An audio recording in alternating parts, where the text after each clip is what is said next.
grew up in Estonia, which is very, very far away. I started playing tennis right away when I was 5. I have an older brother who did that before me. So my days got packed pretty young. We all did camps during the summer, very sports-centered. School was always important. My mom's a teacher, that's always been in high regard. My older brother did tennis, so it was kind of not an if, rather a when I would start. When I was younger, I also did ballet on the side with tennis a little bit. I was in the Nutcracker, I got to do all of that. But I stuck to tennis, definitely. I was definitely that generation still that we didn't have our iPads, we didn't have the devices, so I got to play outside. We'd disappear in the morning and reappear during the evening for dinner. I think I got a very sweet childhood for sure. Curiosity is what I get the most because most people don't know what it is, where exactly it is.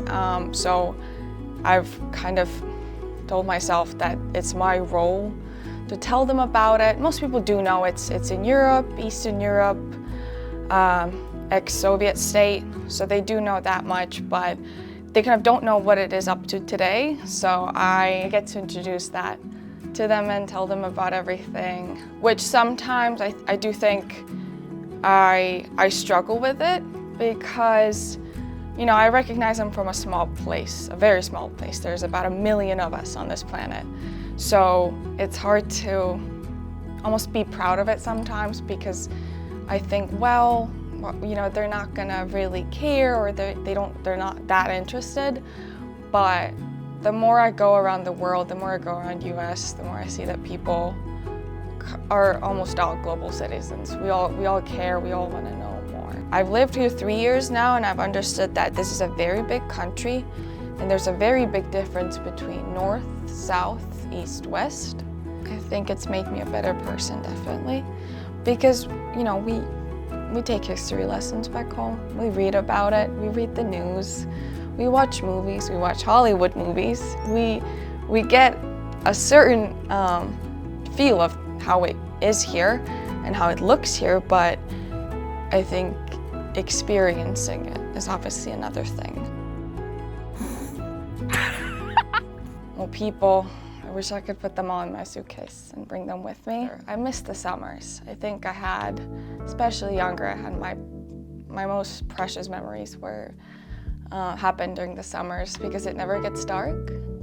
So, you know, there's maybe 2 hours of complete darkness and all the time it's sunlight and it's really bright outside, which is really nice. My coach, my lifelong coach, he was like my father for a couple years. So I was always serious about tennis. But I think when I got serious about the US and doing college tennis was around 14, 15.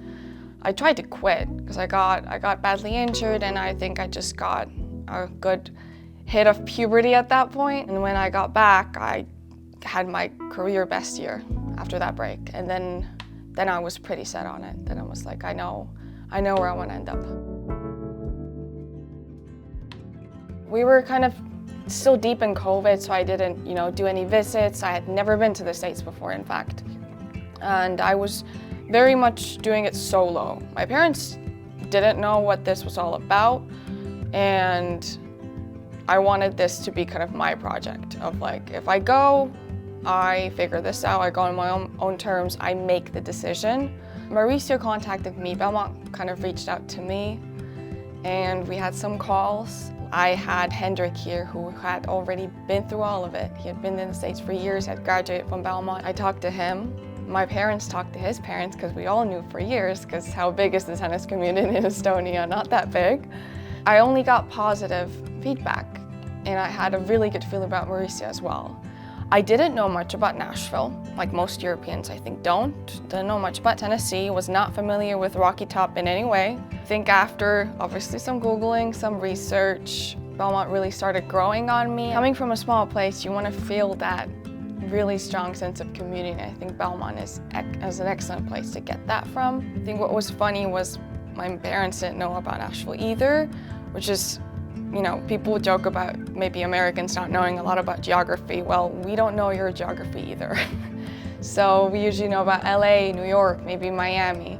So I think getting to know Nashville, and whether it's watching videos or just reading articles, I had a good feeling about it, honestly. I gave my parents 24 hours before I told them I'm signing it. I had already decided that I'm coming. I was definitely scared. I think my emails were very dry in the beginning, very formal until, I got to talking with my professors and faculty, especially people at the athletic department. And I was like, oh wait, we can, show emotion, smile, hug. It was very, very welcoming. And it made it incredibly easy. I think now I mentor incoming international students, and I always tell them I had the easiest transition period coming here. I really think so. I immediately met great people, teammates, tennis bonded us, matches bonded us, Mauricio led us, in such an elegant way. And I think just, talking about vibe, just walking on campus, the buildings are big, but you feel very much at home. I came in a public health major. I'm not a public health major anymore. I'm business systems analytics. I was pretty set on my major until I realized I want something a little bit more almost hands-on. I really gravitated towards the business school here. I like the students that I had been in contact with, some friends I had made, and then I just read about the BSA program, and it seemed like my place, honestly. Again, gut feeling, and I had only heard positive things about the faculty there, and I can say they are one of the best people I've met on this campus. All my professors from that department are incredible. They care so much. They are so hands-on, and I'm very grateful that I found my place after that. I'm a woman now. I don't think I'm a girl anymore. My dad might disagree, but I do agree. I think we have to grow up faster and earlier, but I do think it's a blessing, and there's nothing negative about that we face different adversity. First of all, we know what we sign up for. We don't know exactly how the path looks, but we know what we sign up for. So the fact that maybe we have to, speed up things with growing up and everything, that's a good thing.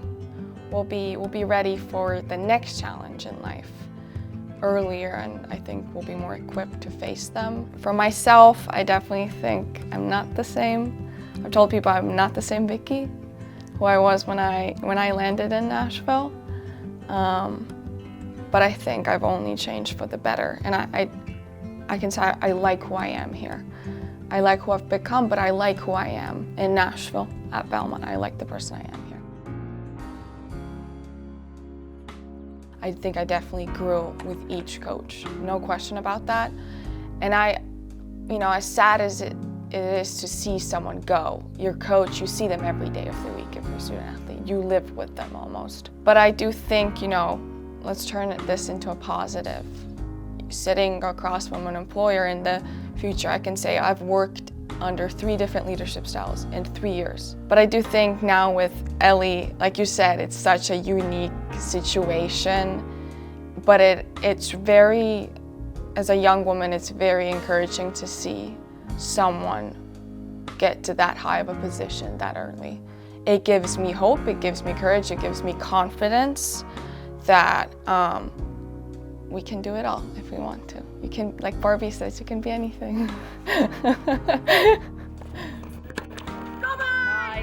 There's a mural on campus that reads, "There's nothing small about Belmont."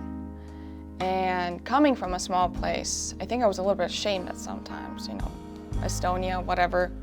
I'm here now, I'm new Viki. But seeing that quote one day kind of made it click for me. That's how Belmont sees itself. There's nothing small about this place. And that really changed, I think, my understanding of where I am, what I'm doing, the people that surround me. I had heard of Southern hospitality, and I had felt it here, and I have definitely found my community outside of athletics, outside of the classroom, and I'm very blessed. I get to get the best of both worlds. When my parents visited, they told me that when they got back home, they said hi and smiled to everybody, and everybody looked at them weird. But I was like, that's what it does. That's what this place does to you. That's what Belmont does to you. That's what Nashville does to you. Makes you smile, makes you be a better person, makes you just be nicer. Especially when we see Betty Wiseman sometimes come by. As a woman, that's something big, and that's something a lot bigger than me, than the team, than everybody. There's a symbolic meaning there. She's done and given the Belmont athletic community something we'll never repay, but that's the point. She's done it just out of her own kindness and passion and drive. So it is special. It's special every day. I would just say mindfulness and awareness are something that I've built up as I've been here, because if everyone has a very similar cultural background back home, you don't need to so consciously think about how you go about things. I think it's getting a person who thinks big. Like going back to, there's nothing small about Belmont. There's nothing small about me. There's nothing small about my story. And I think it's getting a hardworking female, hardworking woman. I think that's definitely what the world's getting. And a lot more of a happier person, I would say. I smile a lot more now. I really do. Thank you so much. Just like Thank you. start a podcast, write a book, I don't know.